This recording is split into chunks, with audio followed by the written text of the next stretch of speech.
wabarakatuh. Perkenalkan, nama saya Lili Asraniambo dari jurusan Psikologi Pendidikan dan Bimbingan Fakultas Ilmu Pendidikan Universitas Negeri Makassar.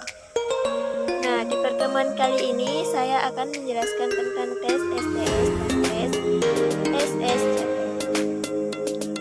Yang pertama, tes SDS atau Self-Directed Test.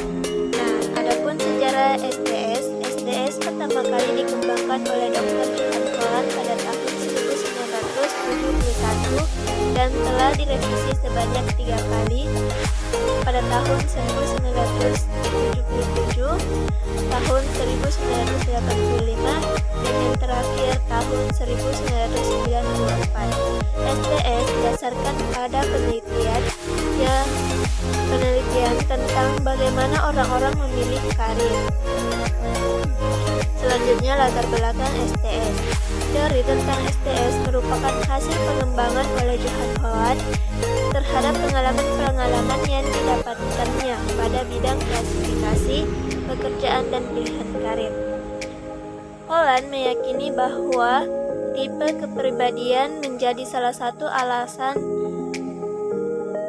seseorang dalam memilih pekerjaan.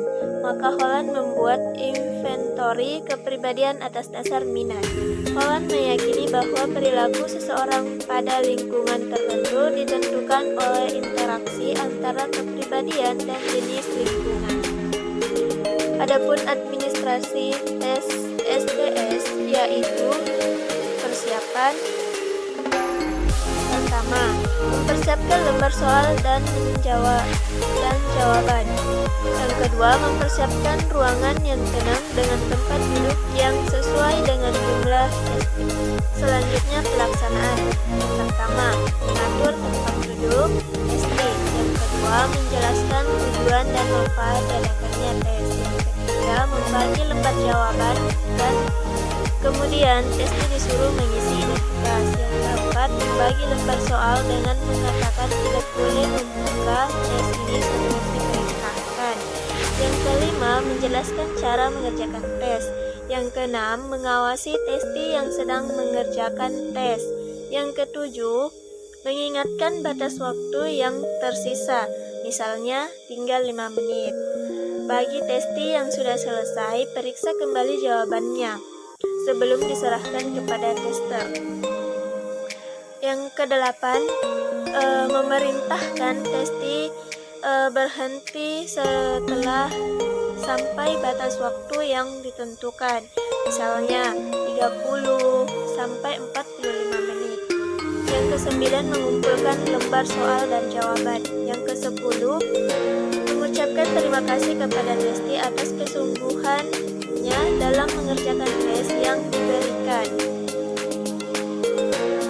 Yang ke-12, mempersilahkan testi meninggalkan ruang testing. Selanjutnya, contoh instruksi pengerjaan tes STS. Di bawah ini ada 12 pertanyaan. Tugas Anda adalah membaca kalimat-kalimat tersebut. Apakah kalimat itu sesuai dengan diri Anda atau tidak? Jika sesuai dengan diri Anda, beri tanda checklist di kolom ya. Jika tidak sesuai dengan diri Anda, beri tanda checklist pada kolom tidak. Pada tes ini tidak ada jawaban benar atau salah. Yang penting adalah sesuai dengan diri Anda. Selanjutnya, scoring dan interpretasi. Periksa pekerjaan testi dengan memberi nilai 1 untuk item dengan responnya dan nilai 0 untuk item dengan respon tidak. Pertama, hitung skor setiap kelompok pernyataan R, L, A, S, E, C dari bagian aktivitas.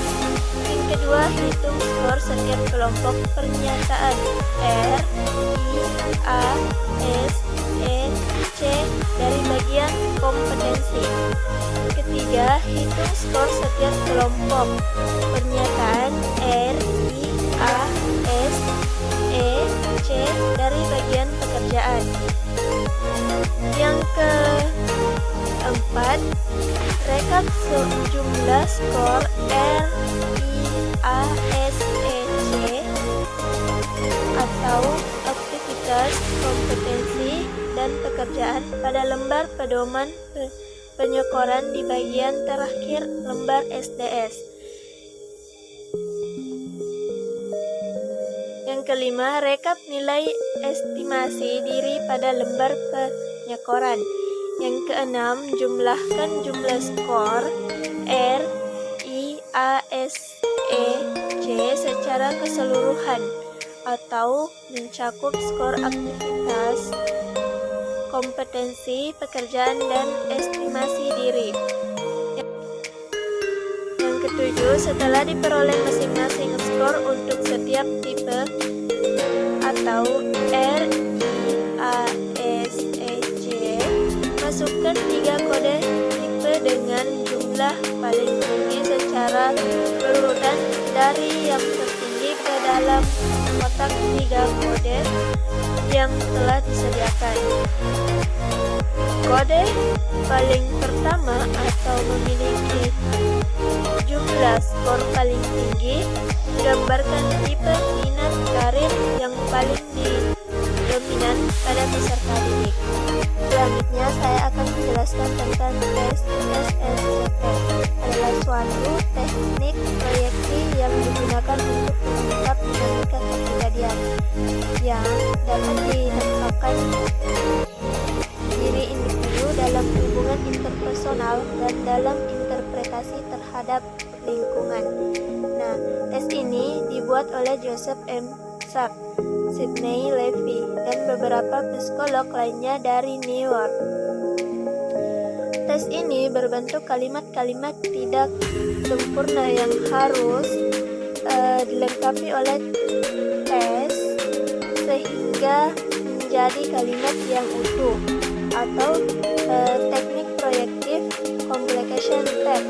Kalimat-kalimat tidak sempurna dapat merangsang seseorang untuk memproyeksikan keadaan atau isi di kalimat tersebut. Isi kalimat tersebut berkaitan dengan area-area masalah kepribadian yang meliputi setiap individu, sikap individu terhadap 4 area individu engagement. Keluarga atau serangkaian sikap terhadap ibu, ayah, dan unit keluarga. Seks atau sikap terhadap wanita dan hubungan antar lawan jenis atau heteroseksual. Selanjutnya, petunjuk penggunaan tes. Pertama, tes ini diberikan untuk anak yang berusia 12 tahun ke atas. Kedua, dilaksanakan secara tertulis. Ketiga, dapat digunakan secara individual atau kelompok. Bila dilaksanakan secara kelompok, perlu dijaga agar anak yang satu dengan yang lain tidak saling kerjasama. Adapun langkah-langkah persiapan. Yang pertama, mempersiapkan buku atau lembar tes. Yang kedua, mempersiapkan ruangan yang tenang dan tempat duduk yang sesuai dengan jumlah peserta tes. Selanjutnya, pelaksanaan. Yang pertama, menjelaskan tujuan dan manfaat tes SSCT. Yang kedua, membagikan lembar tes. Yang ketiga, menjelaskan cara mengerjakan tes. Yang keempat, mempersilahkan anak mengerjakan tes. Yang kelima, mengawasi anak yang sementara mengerjakan tes. Yang keenam, mengumpulkan hasil tes anak yang sudah selesai. Yang ketujuh, menghitung kembali lembaran tes yang telah terkumpul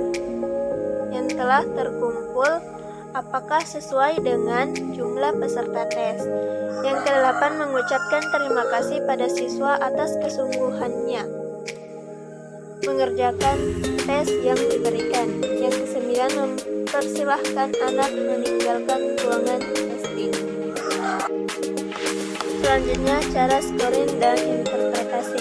Scoring dan interpretasi dari SSTT cenderung subjektif, yaitu berdasarkan pemahaman dari tester ataupun interpreter yang pasti dalam melakukan scoring. Tester ataupun psikolog atau psikiater harus mengelompokkan terlebih dahulu masing-masing pernyataan ke dalam 15 kategori yang sudah ada. Setelah itu, memberikan ranking atau penilaian kepada masing-masing kategori dan juga pernyataan dengan menuliskan ranking 0 apabila tidak terdapat masalah atau gangguan terhadap kategori. Ranking 1 apabila terdapat masalah pada kategori namun tidak membutuhkan intervensi psikologis secara spesifik. Ranking 2 apabila terdapat masalah dan gangguan pada kategori dan membutuhkan psikoterapi atau intervensi dan penanganan secara psikologis.